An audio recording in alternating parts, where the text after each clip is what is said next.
I'm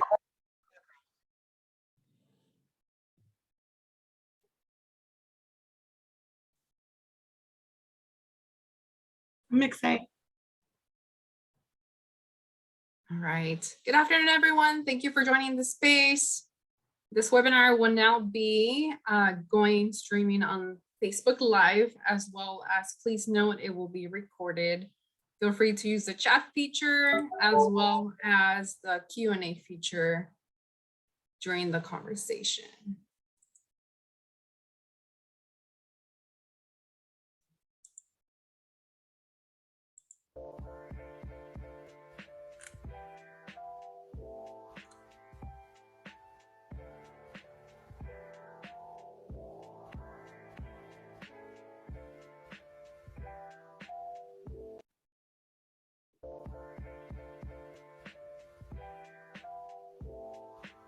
Right, we're getting on to the streaming now. All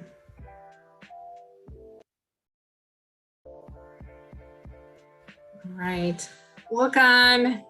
Good afternoon, everyone on the stream today. I'm gonna turn this music off here. Welcome to our second conversation of Let's Talk About It, relationship abuse among young people. Please note that we are recording this session as well as stream it in live. And for publishing, we will have it onto our YouTube channel. So make sure to subscribe and review anything that strikes your attention or that you want to further check back in with things that will be recorded on for today. I want to make sure that I remind all of you all to please participate safely. Again, the chat features are open both on Facebook as well as on the webinar. I do want to give out a shout out to Felicia Hernandez. She's up here with me. So she'll be helping me on the background as well as kind of jumping in and doing some plugins with conversation if she feels comfortable doing that, because again, we want to participate safely. So please be aware of your surroundings, who's in your room. If you are a young person joining today, welcome. Thank you for being here. Please, again, participate safely. And if you need to reach out to an adult during this conversation, I hope that you have someone who's of trust or a close friend that you can talk to. Or if you're aware of a crisis line, please feel free to know that you can connect with them safely and that's available to you. So today's talking points are going to, again, we're going to do a refresher of the impact of abuse, because I think it's very important. We're also going to refresh back to the definition of teen dating violence, talk a little bit about the healthy and unhealthy signs of a relationship. What do those look like, and what are some of those expectations that we want? As well as what are some opportunities for creating further conversations, and most importantly, some intentions to how you can approach someone who is causing harm in a relationship, following up with resources and the opportunity to do any questions or any follow-up comments. Right. I'm going to take a pause and see if we can allow more people to join us. Felicia, I think in that time, do you mind or feel comfortable introducing yourself? Of course, Danny, thank you. Hi, everybody out there. My name is Felicia Hernandez Holmes. I am a Director of Partnerships and Community Engagement for Upstream USA, which is a national reproductive health nonprofit, really working to expand opportunity by reducing unplanned pregnancy. And the way that we do that is by training primary care providers in how to provide non-biased, non-coercive contraceptive care and all the technical assistance that goes with it. And so I'm really happy to be here. Although we don't work directly with teens, we know how important that healthy relationships are and how that translates into people's healthy sexual and reproductive health lives. So we're happy to be here and looking forward to the conversation. Thank you, Danny. Awesome, thank you. And if you are participating through Zoom on the webinar, please know we are not showing your faces. It is only our panelists, so myself and Felicia, and she is going to be welcome to show her beautiful face during the session. So Continuing on with Let's Talk About It. So every month of February, young people across the nation, or along with their loved ones, really get together for a national effort to raise awareness about the issue of teen dating violence, because we know it's happening, so we need to educate and share that awareness. Congress actually declared this month to be our National Teen Dating Violence Awareness Month as of the year 2010. So this movement has been going on for quite some time now. So if you've never been introduced to it, this is a good time to get that introduction and have some awareness to this movement, and also learn how you can also be involved with the movement in your local community or city and or county, and really create an impact that can really better help our young people have that information, and as well intervene and prevent any kind of relationship harm in their upcoming relationships that they are 100% going to be involved in, as we all are. So because the mission this year is to talk about it, I'm gonna say, let's begin. Are we ready to begin, Felicia? Great. All right. So here's my impact page. So the question from last discussion was, why do we need to focus on young people? I believe it's important, it's real, it's relevant to share, and not only is it happening now, and it's going to continue to happen unless we can make a difference. We know nationally, it is said that 1 in 3 teens between the ages of 11 and 17 are affected either physically, emotionally, verbally, sexually among their dating relationship partner, and before the age of 18. We also know that nearly 1.5 million high school students nationwide experience some form of physical abuse from a dating partner every single year. Over the years, there's also been a data fact shown that only 33%, so 1/3 of our teens who are experiencing some form of abuse ever tell anyone about it.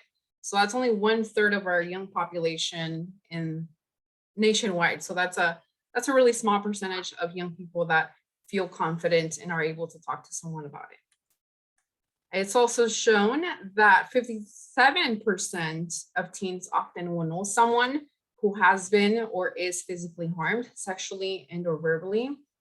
Again, going back to that 1/3, 1 in 3 teens, I mean, it's pretty impactful, not being able to have that resource or exactly know how can I help someone who's being harmed or someone who's causing harm.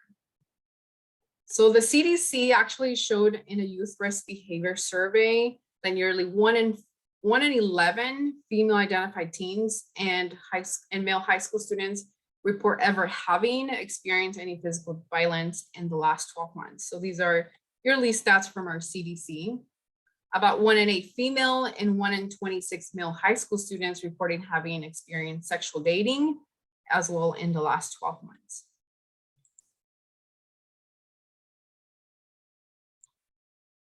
All right. Just checking on the chat. So again, the impact is greatly. Teens who do experience any form of dating violence tend to show higher rates of drug alcohol use, early risk behaviors to sexual activities, have a higher chance of maybe dropping out of high school, and or commit or act on violent acts before the age of 18. So the impact, again, showing it on picture, I think it's real, it's happening. And these national statistics do show you some, even just to kind of clarify and kind of put it into perspective. In the state of Washington, girls across the state of Washington of all racial groups are actually more likely than boys to experience emotional harm in their homes, anxiety, depressive feelings, feeling of unsafeness by a person they are dating in the school or in the school area, be bullied at school, so experiencing bullying, and as well be harassed on social media. So not only offline, but also online.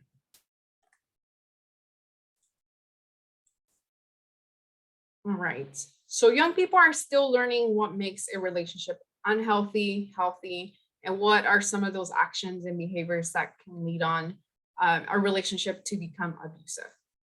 The idea and beliefs that enable abuse can be changed. So earlier with the intervention, again, education and awareness, and most importantly, support. The higher chances of someone is to experience any form of harmful abuse before they do become adults. So I'm going to read you the definition of what you guys see here on this slide. Dating violence is defined as a pattern of conduct, behaviors such as physical, sexual, emotional, digital, financial, controlling forms of behaviors, and intentions to cause harm or violence within a dating relationship. So it is true that teens and young adults can well experience the same form of abuse and harm that adults at a later age experience within the definition of domestic violence. However, the presence of these unhealthy behaviors tend to exert power and control in many different ways in different kind of forms. So for instance, a young person can have a harder time understanding the difference between someone being jealous in an unhealthy way versus someone seeing jealousy as a form of care and or love. So power within relationships can exist again in many ways.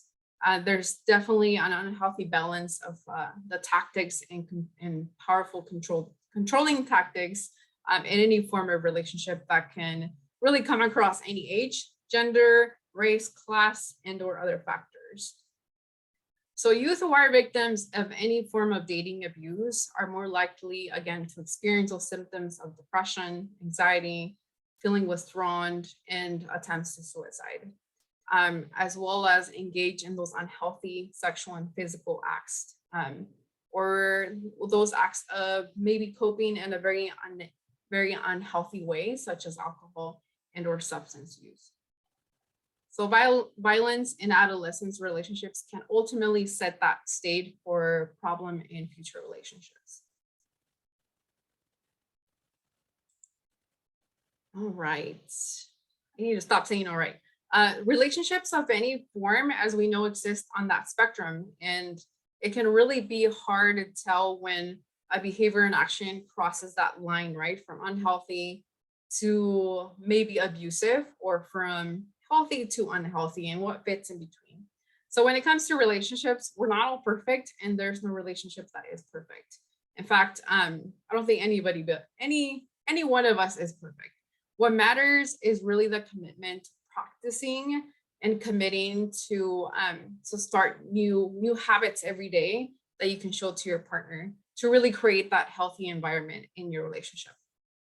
So again, while that's not going to look the same for a casual friendship, hanging out, or simply just kicking it together, actually identifying it as a romantic relationship, there's a few things that I wanted to show you guys today regarding healthy, unhealthy signs. So this image that you see in front of you is actually adapted from One Love Foundation.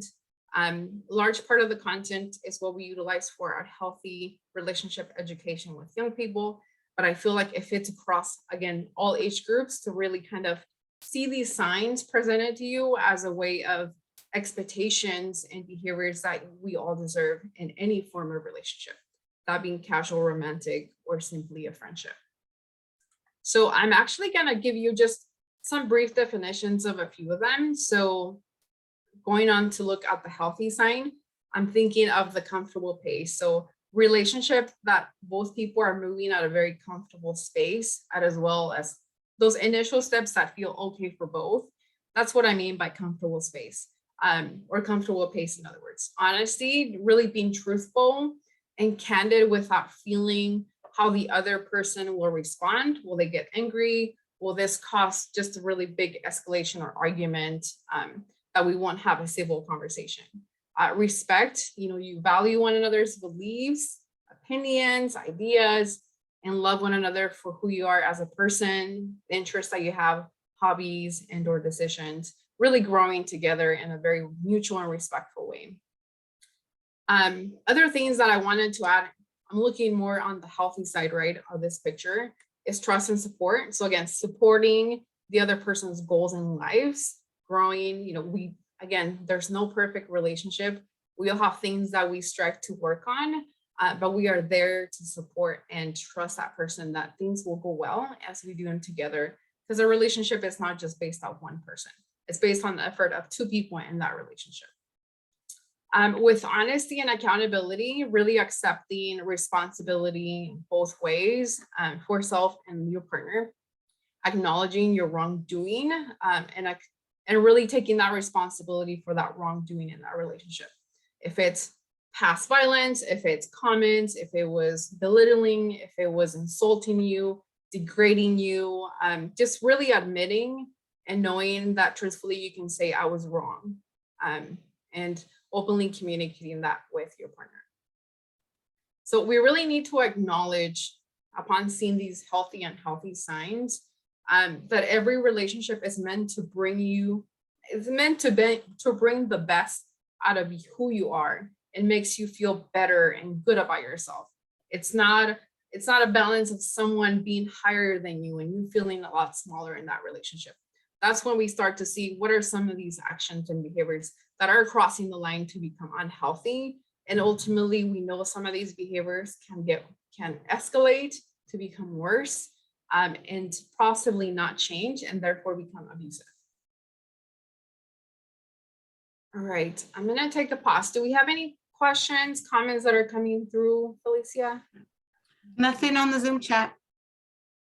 Great.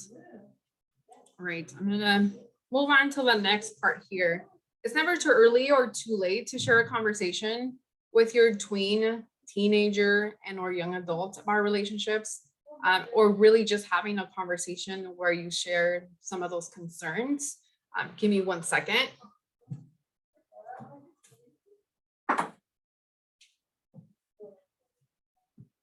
All right, sorry, I had to make sure we can close the door.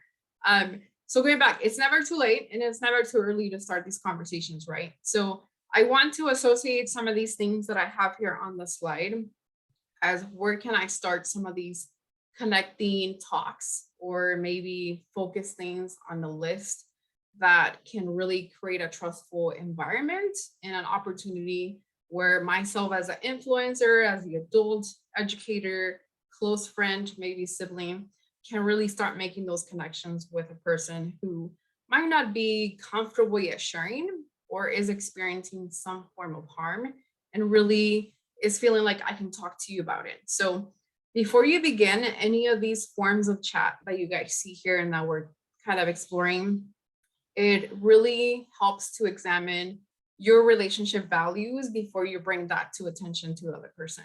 So your behaviors, experiences from your own dating life, or the forms of relationships that you have been involved in. So you kind of want to do, I like to check in as a temperature of relationships that I had in my own past experience. You know, what do I believe a partner looks like in a dating relationship? What are some expectations that I see in my friends, or maybe my best friends, or someone that maybe I'm just casually seeing or hanging out with? So make sure that we do that check in before we kind of start those conversations with someone who's young of age. So think about your values and some of those experiences, and most importantly, be really candid and honest about those experiences that you want to share with them. I think just being real, or the word relatable to them, like I've been there before, I also dated, and I also can tell you it was a little scary at first. I didn't know what to expect, but these are some things that I learned along those relationships. Okay, so we can't all expect to be perfect role models, I will tell you, or assume that all of our relationships have been perfect, because they haven't. A lot of us might not be able to have all the answers that a young person is going to ask you, and that's okay. Just ultimately know that if I can reach out for help, I know who I can reach out for help. Or I know what agency and or family service-based program I can call, crisis line. How do I connect myself to someone as an advocate before I make these conversations with a young person? So you're learning as you're kind of doing that temperature check with yourself, and really allowing you to be aware of those resources and connections that you can make for that young person. So we're just gonna go down the list, give support, create opportunities and spaces to chat that can look like a car ride, going to the grocery store, maybe when we're cooking together for breakfast, or perhaps it's dinner time. Perhaps we talk about a new show that we might both be watching, or something that you saw in a media blog or Cosmo. I mean, there's so many things that are vogue. I don't know, something like that in fashion that just strikes, or maybe there's an MTV series that you guys are both enjoying. Perhaps it can be a debrief, just a plain conversation after a movie that struck some really unhealthy behaviors from a couple that was dating in that movie or that series. Learn to be able to utilize those spaces that maybe is between you and that young person. Like, I don't know if many parents here on this conversation do like daughter dates or son dates, or just some days where I'm just spending it with my kids, where I can just openly maybe drop down a question or let them know, hey, so what are young kids watching these days? Or what are some of the conversations that you guys are having in the cafeteria? You know, how are things at school? I mean, just conversations that you can ultimately start with something so basic that we honestly already do as parents. Learn to validate and listen. So any feelings, emotions, expression that's coming through from a young person, be able to validate why they're feeling angry, upset, or sad, or why they still want to be with this person. Like, be able to learn and validate that. That way you can build on trust and know that, you know, maybe another time when a young person unfortunately might experience something that is triggering or could be hurtful, they can come to you and talk to you about it. Be present and available. So if it's 5 minutes, if it's 10 minutes, 2 minutes, again, utilize those spaces through, again, car rides, whatever that looks like, where you can be present and available just in that moment, for that young person to know that they value and they are openly leaving that space for me to chat with them. And I feel okay and comfortable doing that. We want to focus on the unhealthy behaviors, especially if you have been observing some unhealthy changes or sudden behavioral changes from a young person. If they are perhaps being withdrawn, or they are constantly on their phone, you know, or maybe they're constantly getting text messages and calls from the same person, even at the dining table or on the car rides, or you have just absolutely been unable to get any response from them because they always want to hang out with that one person, or you feel like you've noticed they've been dating behind your back and not really talk to you about it. So be present to notice some of those sudden changes. And we want to focus on what might seem different. That way you can make note of it and be able to start that conversation with them. Like, I've noticed, you know, you're a fun person to be around, but I haven't really seen you hanging out with your friends. Or I know you really love this sport, but I haven't seen you in practice. Or, you know, coach tells me that you left the team. So little things like that that can really ultimately give you a red flag and a sign to begin those conversations. Be prepared, again, for those questions that might come through from a young person. I think a lot of our young people have such great minds, and there's so many folders in their brain that they just kind of spill out some questions and you're like, what, where did that come from? But that's okay. Be prepared for those questions to come through, and know that we might not always have the answer. We're not all experts. We're learning through experiences, but this is a great platform to utilize that way. Like, well, you know, I might not know the answer, but I know someone can help you with that response. You know, would you be open to talking to your counselor, maybe a coach, maybe a trusted adult that works with you in a school, or this could be an advocate or an educator, someone that is specifically more in that topic if you don't feel comfortable answering. It's okay to seek help again. Know that there's many other adults that also want to have conversations with young people, as well as other parents and other influencers that are really in our community. I mean, we have great educators here in our community that want to have these conversations with young people. And I will tell you, young people are craving these conversations. So why not allow that to happen? Again, never a time that's early and never a time that's late.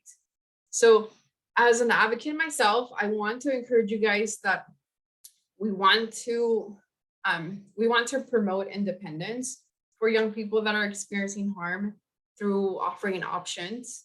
So we want it to be them driving what's the next step they want to take, but you also want to be there, for that process itself. That's including learning your resources, safety planning, or just kind of seeing what choices and rights do I have as a young person in the community who's experiencing such thing. So be able to know that that is possible and you have so much of the right to do that. So other things that I just wanted to plug in, and Felicia, I'll offer you an opportunity here if you want to jump in and throw some things on there. So again, allow our young person to maintain very supportive relationships with friends and family members. Know that the opportunity to talk to someone of healthcare, maybe your primary doctor, physician, or again, somebody from our school, or just in the area that you might be aware of. Make sure that some of these positive spaces can sometimes be going to the gym together or getting some ice cream, that are active, or perhaps exercising, again, doing a run or just eating something together. And know that the experience of listening songs is a really good way to strive a good conversation, especially if you're listening through the lyrics. So that's a good way to kind of bring in pop culture conversations, or just kind of explore like, hey, these were the songs that I used to listen when I first went on my first date or with my closest friends. Is this something that you're interested in talking about? Let's do that. So anything of that nature will be valuable and so important, to the extent where somebody is going to have that trust in you and be able to continue having those conversations. I feel like I'm repeating myself, but it's really critical to know that there's so many opportunities to create those connections with someone of a young age. Okay.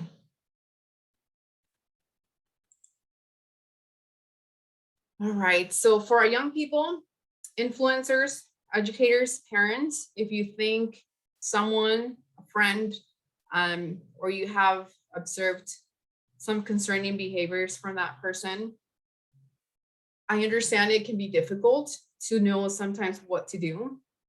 You may want to help, but may be scared to lose them as a friend, or they'll feel that maybe it's not your place to step in, or when admitting their behavior doesn't seem okay, or it's just not healthy, you feel like that confronting them can place you in danger, or don't know exactly how they might react to it.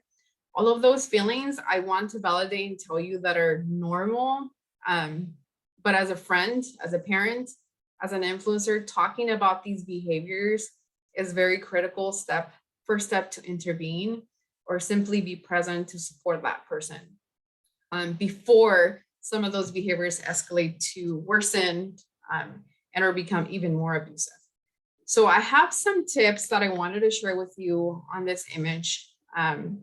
It's important to know that many people who are causing harm sometimes, and most often, may not realize they're causing harm to others.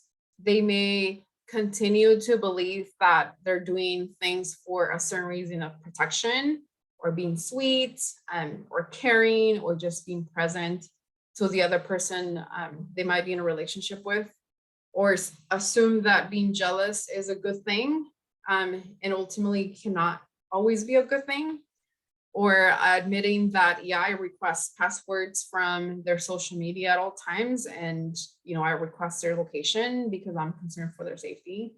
Some of those things can be a red flag to us, especially if there's a level of power and control even escalating to a point where you're seeing that one person as a victim being isolated, withdrawn, and no longer accepting any social connections with the friends or really all their peer supports.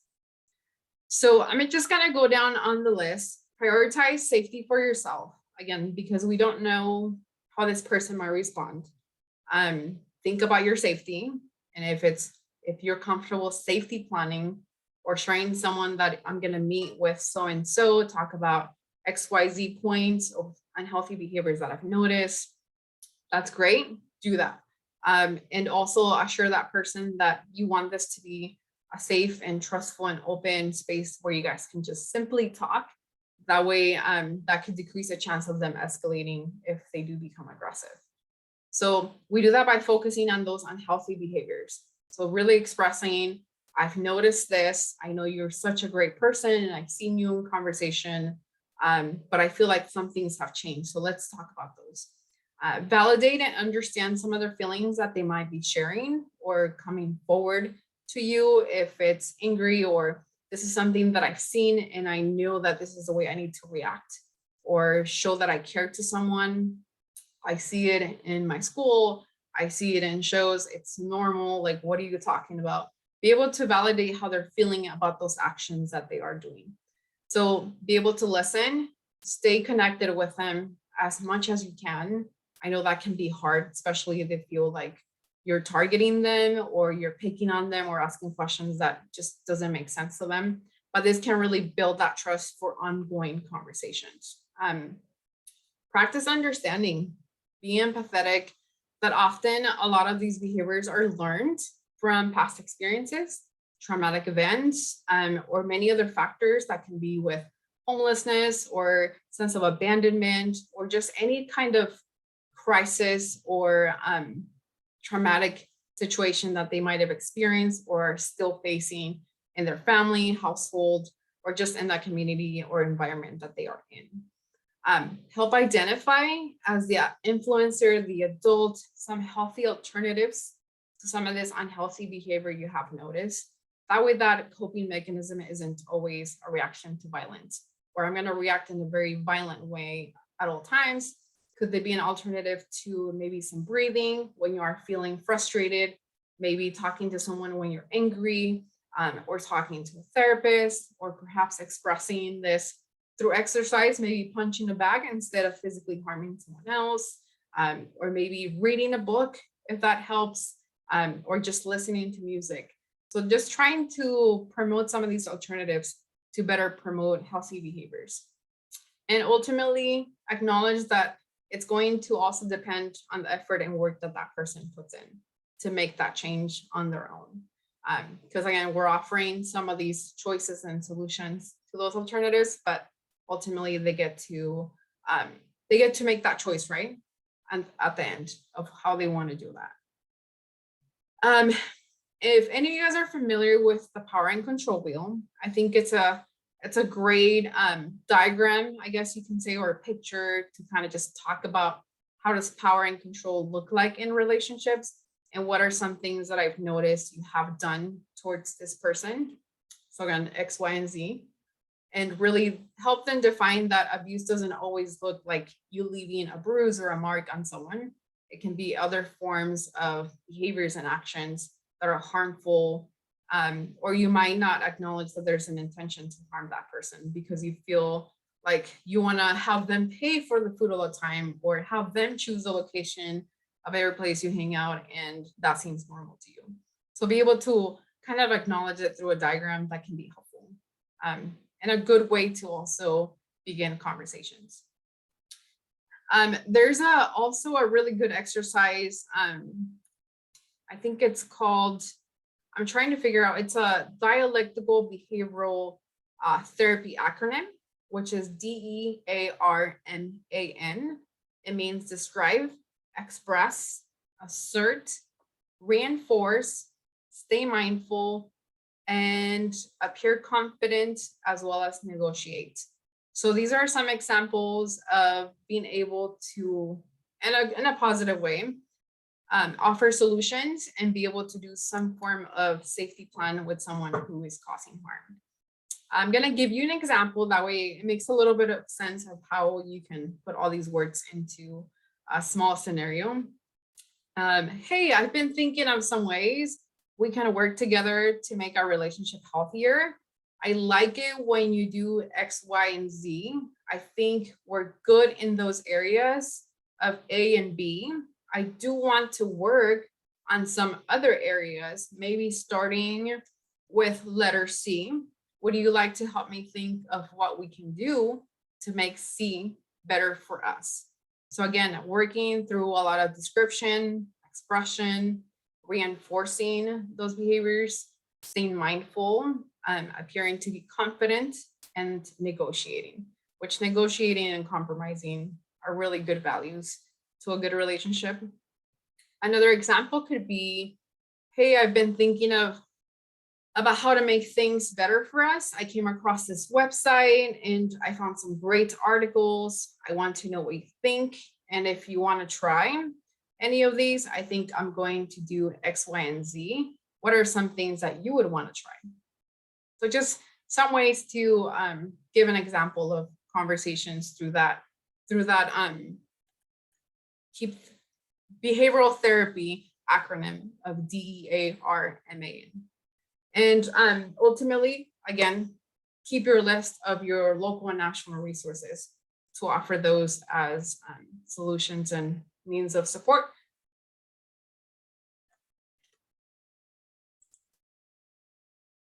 All right, so to further build some trust, I'm gonna kind of give you an inspiration of other questions to ask. And I wanna invite my friend Felicia to kind of help me read through some of these questions, if you're comfortable doing it. Yeah, you want me to start? Yeah, go for it. Okay, so building trust to inspire ongoing conversations. And one of the things I like about these that they're all pretty much open-ended questions, and like that's just so much better when you're trying to get information out of people as opposed to close-ended questions to get the conversation going. So what do you look for in a friend? What do you look for in a dating partner? What do breakups look like? And how can they make you feel? What comes to mind when you hear the word abuse? What are some things you'd like to talk about? How do you see relationships in pop culture, media, and blogs? That's actually one thing I wanted to talk about too, is like in pop culture, how you had mentioned earlier, how sometimes they're glamorized, like unhealthy relationships are glamorized. And I was thinking specifically for like our Latinx community and our Latinx adolescentes, how like the tóxico thing is like really popular. Soy tóxico, soy tóxica. And it's like, how do we combat that? That's one of the harder parts, right? Yeah. Let's see. What would you say are the things you won't put up with? How do you show respect to others? Are there some things that make you feel uncomfortable? Do you know the meaning of giving and not giving consent? Ooh, that's a good one. And I think I would add to that one is, do you know how to set boundaries? And not just the physical boundaries that we get kind of taught in maybe elementary of like, this is my physical bubble and you can't cross that bubble or that line. I'm also talking about your emotional boundaries and your just intellectual self boundaries that can look differently than just, this is a line that you can't cross because this is my space physically. So being able to explore some of those conversations is great. And coming back to the social media one, that one ultimately is, of course, another conversation to have because we can go on forever when it comes to social media. You're right. There's a lot of presentation of what's not real in a real life relationship when it comes to media. If it's televisión, if it's MTV series, if it's Netflix, Hulu, I mean, all of these platforms that have variety of shows that people get to see what a relationship looks like, or is that something that I should be expecting for my partner? Or if there's no drama in my relationship, then there's really no meaning of love. Mm-hmm. How does love look like in a show that's supposed to be entertaining, not really trying to teach you how to have a relationship in real life, because ultimately that's not based on real stuff. Absolutely. So yeah, the other thing I also wanted to plug in with a question, and that just came to mind because we talked about social media, is what do you think about dating online, and how does that look now, during the pandemic and pre-COVID? Did that change? Has there been more acts of humiliation, hate, more ghosting, some of these new terms that came about during the pandemic? What does that look like to? Is it healthy behavior? Is there an intention to become abusive? Or coming back to that defining word of toxic versus not toxic, that can definitely be a really good starter conversation to have.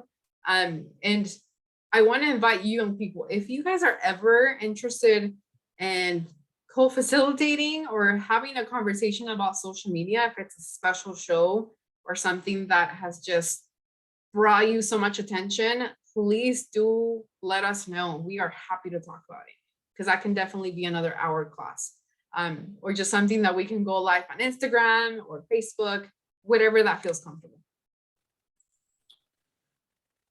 So just to kind of get to the close or ending of today's conversation, I just wanted to also present some things to note of how can I intervene dating violence before it even starts.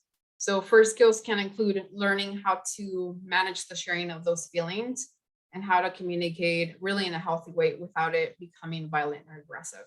So during the preteen, teen years, tween years, it's critical for our youth to begin learning those skills. And you ultimately, as a trusted adult, educator, or a friend, can really help explore those learning new skills and in creating and maintaining those healthy relationships as adults, or when we get close to adult age. Help to engage all of our influential adults. So that's you watching this live and me and Felicia joining and facilitating. So how can we start shifting some of these conversations to not be a stigma of something that's not okay to talk about? Because I know me as a young person, it wasn't something that was talked about on the table for dinner, or it wasn't something that my parents learned from their parents to talk about what a good relationship looked like. And there wasn't unhealthy behaviors that were modeled to me. So therefore, the questions never came about, right? So, and that could look different across everyone who is here today. So really be intentional and engaging those conversations with our young people. Our goal is to improve those supportive systems and creating those spaces and opportunities to further prevent any form of violence in any age group of relationship or form. Help to engage our men and boys into movements, as well as become influential people that are starting these conversations with other young people. Join the movement, because this is impacting, again, everyone. It's not discriminating against boys or men. It's also affecting boys and men, as it is affecting girls and women, or how you may identify. We also want to support our survivors that are currently facing or experiencing any kind of harm through very trauma-informed services, as well as services that are local or statewide that can really strengthen that family to be able to have some of those education spaces and awareness spaces that they can really model on for the young people.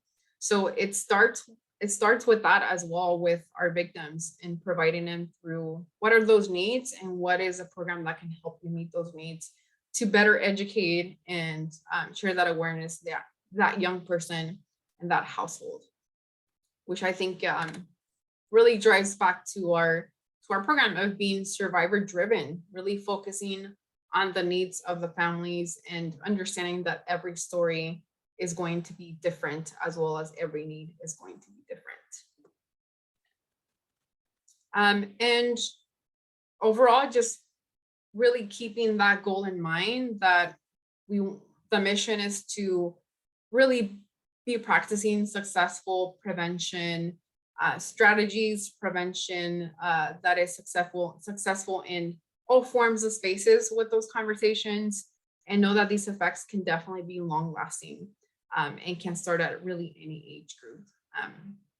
If we need further education on what are some of these talks that are age appropriate, then you have tons of educators that you can definitely reach out to.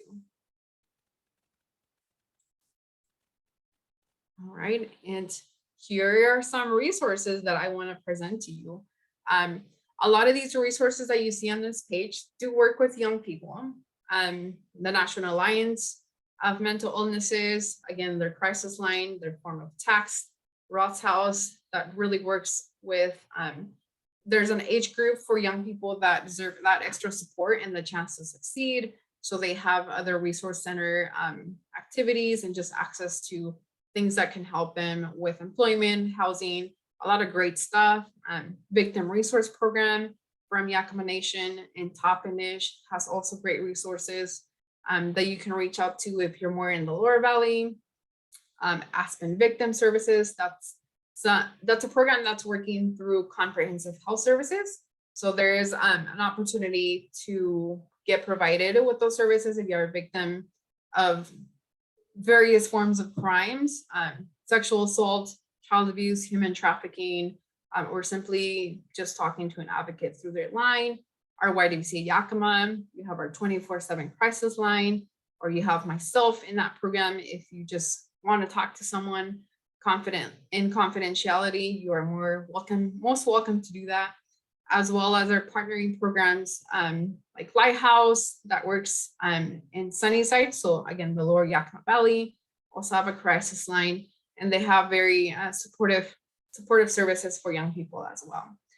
And 211, that can be a quick connection to getting connected through other programs that might not be listed here on this page. Felicia, am I missing any primary programs that I should have on this list? The only ones that we're gonna add were like the Teen Health Clinic from CHCW that they offer at Davis High School. And well, that's the school-based health center, but they also have the special hours for teen clinic. The other thing I was gonna say too is that in most school districts in our valley, there is a team of migrant and bilingual student advocates in the various schools. And so if the teens we're working with are of color or speak mostly Spanish or would prefer sort of like a culturally relevant advocate, that would be a really great person to sort of send them to if you felt like you weren't equipped or you needed some more help. Mostly because I think school-based staff are great because they are mandatory reporters, right? So they sort of know the right avenues to go if somebody really does need help. Yes, absolutely. And again, if it's simply just giving a call to any of these programs and asking for an extra resource, we can definitely make the connection. And if we don't have it right that moment, we will find it for you. I think a lot of our programs work closely and have connections all around the valley and the county area. So no question is ever wrong. So please reach out when you need the help. Again, these other resources here on this page are mostly national campaigns and national crisis line, such as our Love is Respect National Dating Hotline, National Domestic Violence Hotline, which has platforms to do texting and chatting, as well as a Trevor Project, which serves to support our LGBTQIA youth. They also have a chat and text feature, and National Youth Crisis Hotline could be another option. Teen Link is another one that can be accessed outside of the state of Washington as well in the state of Washington. They have a website and a phone number. Again, resources are there. Make the connection when needed.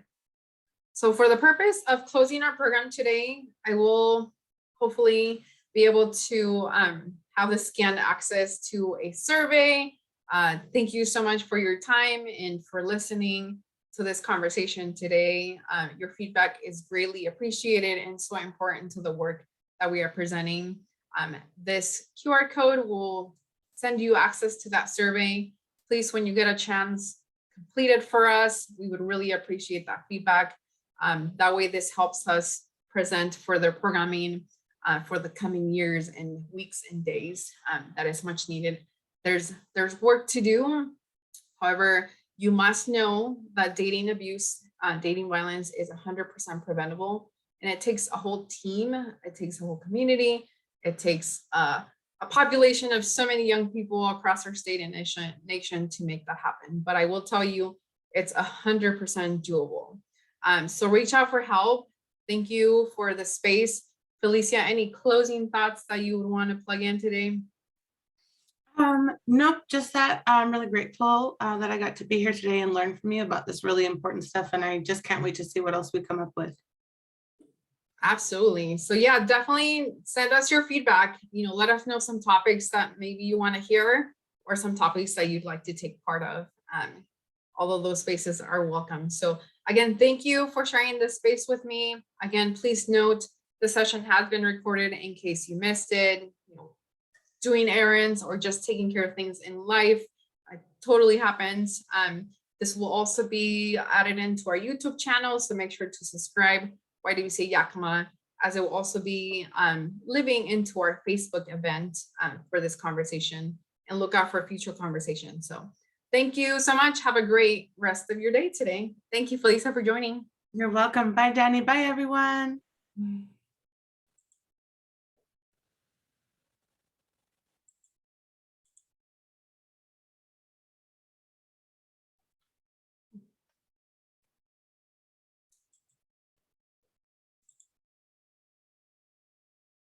Hi, everyone.